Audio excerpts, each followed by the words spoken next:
Before we start our episode this week, I want to acknowledge the passing of Bill Walton. He was 71 years old and lost his battle with cancer.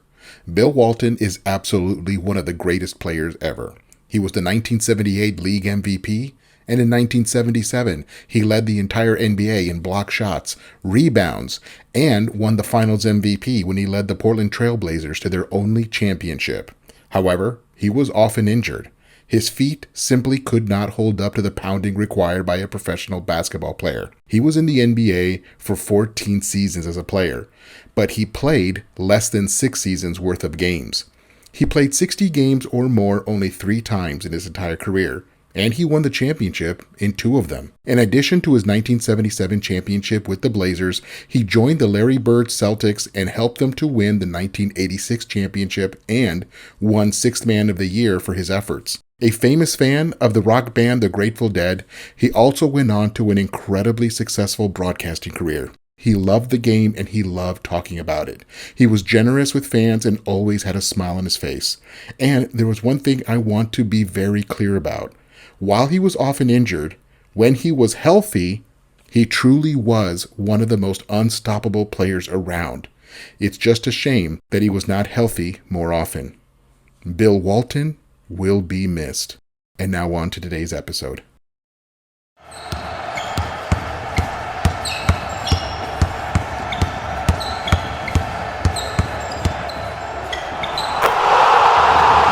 This is Basketball History 101 with Rick Loayza.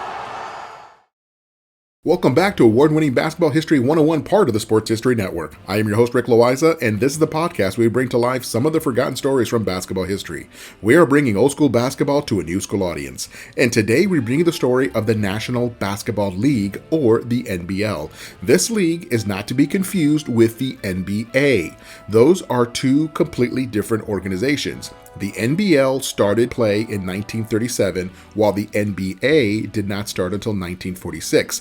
The 2 leagues did overlap by a couple of years before they merged together under the leadership of the NBA. Now, if you've been listening to this podcast for any length of time, then you have probably heard me make reference to the NBL, especially if the story I am covering takes place in the 1940s. In fact, I just mentioned them last week in our story on George Mikan and Bob Kurlan. Well, the National Basketball League set the stage for the current NBA. The NBL helped clear a path that the NBA would follow starting in the late 1940s. And I want to make sure that I honor the efforts of the NBL and acknowledge their place in basketball history, specifically professional basketball history. In the 1930s, it was common to see corporate basketball teams. Now, others might refer to them as company-sponsored basketball teams. And keep in mind that in the 1930s, nobody was getting rich from professional basketball. Not the players, not the coaches, not the owners, or the arena operators. The people that played professional basketball did so for the fun of it and a little bit of extra cash. Players did get paid, but nearly every player in the 1930s had a day job as their primary source of income, and basketball was basically like having a second job that paid between $15 and $50 per game, depending on how good the player was. Now, getting back to the NBL, it was started by 3 companies who all had really good independent teams, and they wanted those teams to start competing at a proper professional level against other full-time professional teams in a league format. Now, the 3 companies were the Firestone Tire Company from Akron, Ohio, the Goodyear Tire Company, also from Akron, Ohio, and the General Electric out of Fort Wayne, Indiana. Up until 1937, their teams were amateur and played on the amateur circuit, but it was time for these teams to go to the next level, and they organized themselves with some independent professional barnstorming teams to put together the first season of the National Basketball League. There were 13 teams committed to start that first season. And here are the teams that were set to play in 1937. In the Eastern Division, there were the Akron Firestone Knotskids, the Akron Goodyear Wingfoots, the Buffalo Bisons, the Pittsburgh Pirates, the Warren Penn Oilers, and the Columbus Athletic Supply. In the Western Division, there were the Oshkosh All-Stars, the Whiting All-Americans, the Fort Wayne General Electrics, the Indianapolis Kotskis, the Kankakee Gallagher Trojans, the Dayton Metros, and the Richmond Camellos, although the Camellos relocated to Cincinnati in the middle of the season. Now, by the way, Hall of Fame coach and player John Wooden played for the Whiting All-Americans while working as a high school teacher and a high school basketball coach in Indiana. So yes, the famous John Wooden played in this league, and he averaged 11 points per game using his classic two-handed set shot. Now, the whole league was a bit disorganized. They did have a commissioner, but rather than having the league put together a schedule for everybody, they allowed each team to schedule their own games. Now, this means that not everybody played the same number of games.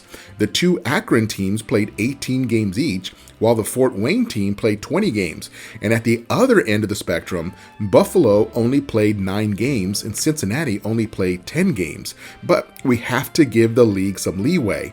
These were not full-time professional players the way we think of it today. These guys could not easily travel during the middle of the week because they had a regular job to do. So most games had to be scheduled on the weekends. About the only two teams that could play in the middle of the week were the two Akron teams because of their proximity to each other. And just to add to the confusion, in 1937, that was the year that college basketball got rid of the center jump after every made basket. As a way of speeding up the game, the NCAA decided that once a team scored a basket, the opposite team would take the ball out under the basket and begin their offensive possession going the other way. Basically, what we think of today as normal. But at the time, it was a massive change to the game of basketball. So the NBL leadership could not agree on what to do with the center jumps. Some wanted to get rid of it just like the colleges did, and others wanted to keep it because they had a center jump specialist on their team and they did not want to lose their advantage. So they decided to let the home team decide at game time whether or not they would use the center jump after every made basket or just take the ball out like we do today. Now you can imagine how this caused a bit of chaos as different games literally played by different rules, but at least it was legitimate professional basketball 1930s style. The season only ran from November through the first week of February, and the top two teams from each division made the playoffs. The Akron Firestones won the East, but lost in a best-of-3 to the Akron Goodyears. In the West, the Oshkosh All-Stars defeated the Whiting All-Americans despite 17 points from John Wooden in the closeout game. The championship was just a best-of-3. The Akron Goodyears won a close first game 29-28, and Oshkosh came back to even the series in Game 2 by a score of 39-31. Then Akron closed out the series with a 35-27 victory, and they won the very first NBL title. Now, this is a good place to take a break, and I'll be right back with the rest of the history of the NBL.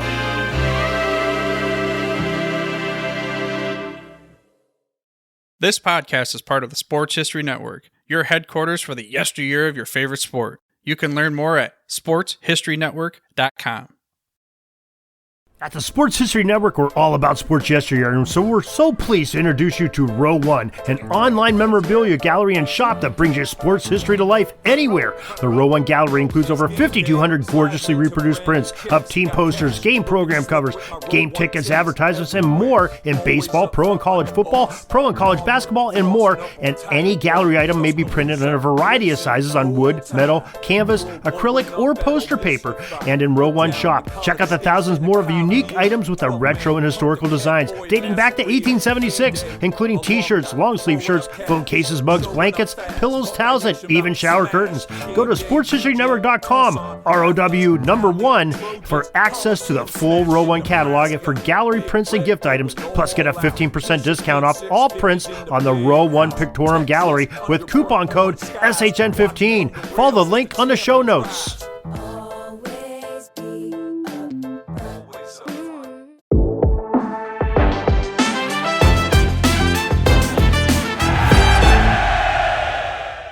Hello, sports history fans. I'm Ross from the podcast Pigskin Tales. You're about to jump into another thrilling sports history moment, but first, let's dive into today's sponsor, just in time for the holiday season. Introducing Art of Words, the brainchild of word artist Dan Duffy from Philadelphia. Dan meticulously crafts stunning images by handwriting relevant words from some of the greatest sports moments in time. These unique budget-friendly illustrations are the perfect gift, sparking cherished memories and capturing hearts. Choose from city skylines, sports, history, and musicians to find a piece for everyone. And here's the exciting part. For that sports fanatic in your life, gift them a piece of their favorite team or player's history. Art of Words tells a compelling story. Explore collegiate stadiums, each meticulously crafted with every football victory etched into words. Or venture into baseball stadiums, handwritten with every player from the team's illustrious history. My favorite on the site is Bryce Harper 2021 MVP year. Because I'm a big stats guy, I think that's one of the coolest things ever. Check it out. Don't wait. Order a print today for yourself and your loved one this holiday season. Transform your wall into a gallery of captivating art and surprise your family and friends with a print of their own. Use code SHN15 at artofwords.com for a 15% discount on your order in November and December. Visit Art of Words, where words magically transform into stunning art, evoking cherished memories and touching the hearts of those who you care about. Again, use the code SHN15 for 15% off at artofwords.com. Welcome back to the show, and let us continue with the story of the NBL. Now, they had a moderate level of success during that first season, and they were set to improve things for the second season to start in 1938. Now, this time, the various teams in the league made a more concerted effort to sign the top college players who graduated that year. Everybody wanted Hank Lucetti from Stanford, who was the best scorer in the nation.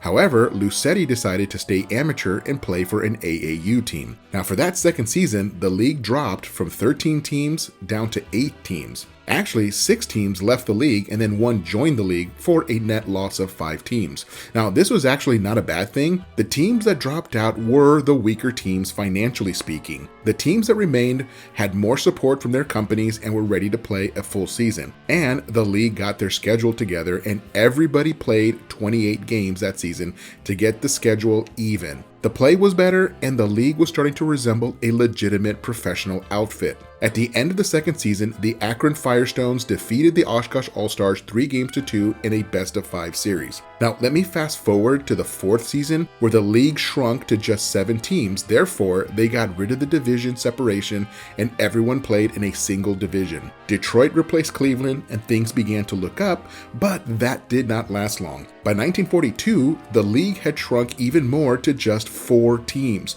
Now, that mostly had to do with World War II, as the United States had recently joined the war after Japan attacked the United States at Pearl Harbor, Hawaii. America's best and strongest young men went off to fight in the war.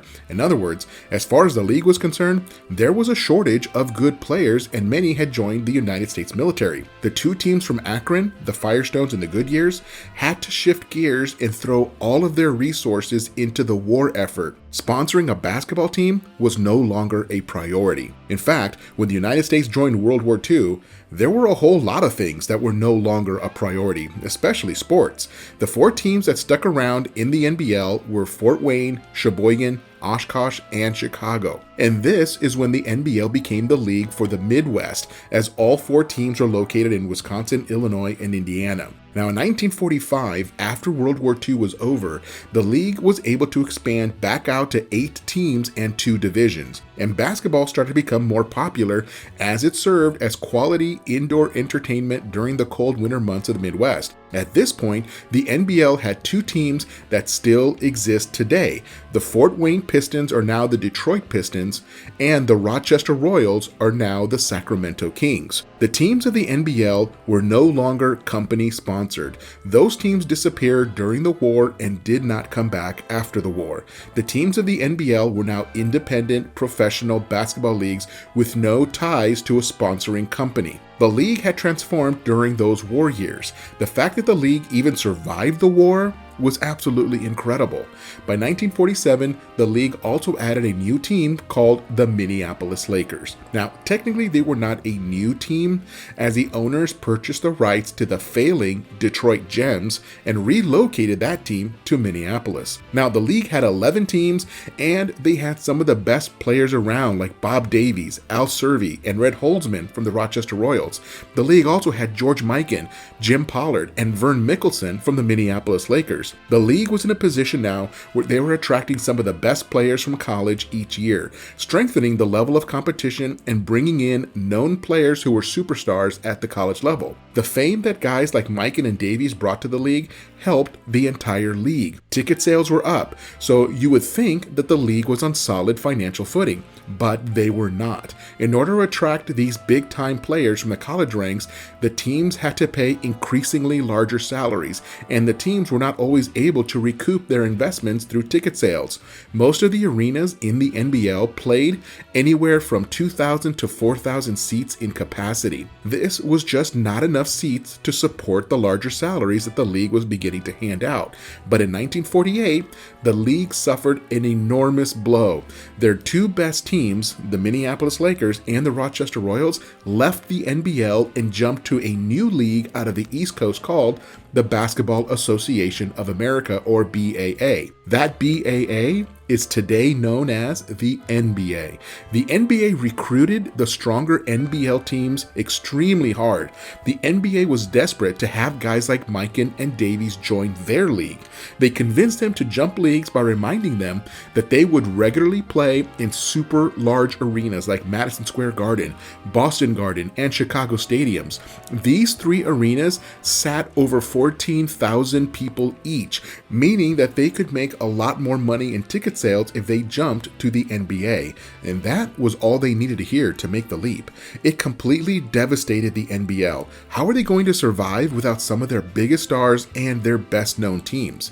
The final NBL championship were the Anderson Packers, who defeated the Oshkosh All-Stars in 3 straight games. And then in the summer of 1949, the entire NBL decided to join the NBA under the leadership of the NBA. And technically it was a merger, although it felt more like an acquisition. But this was the best chance that the NBL teams had for survival.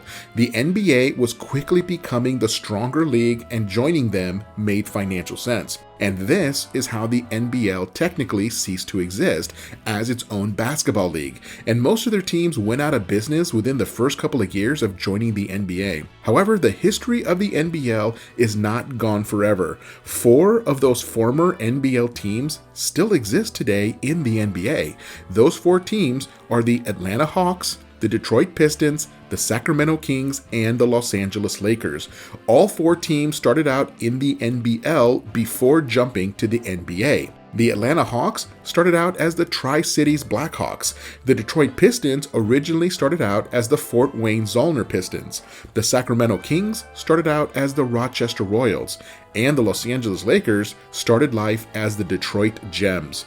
But the NBA was able to capitalize on the groundbreaking efforts of the NBL. If it had not been for the NBL paving the way for modern professional basketball, the NBA may not have made it. But either way, the NBL was an important part of early professional basketball and should not be forgotten. Well, that is it for today. Join us next week when we share the story of Bill Garrett, the first black player to play in the Big Ten Conference, and he played for Indiana University. That's next time on Basketball History 101, part of the Sports History Network, the headquarters of Sports Yesteryear. Go to sportshistorynetwork.com to find out more about this and other sports history podcasts. If you like what you hear, please hit that subscribe button wherever you get your podcast. And check out our page on Facebook. It's called Basketball History 101 Podcast. There you will find shorter historical posts as well as comments and discussion starters on today's game. I'll also announce there when new episodes come out.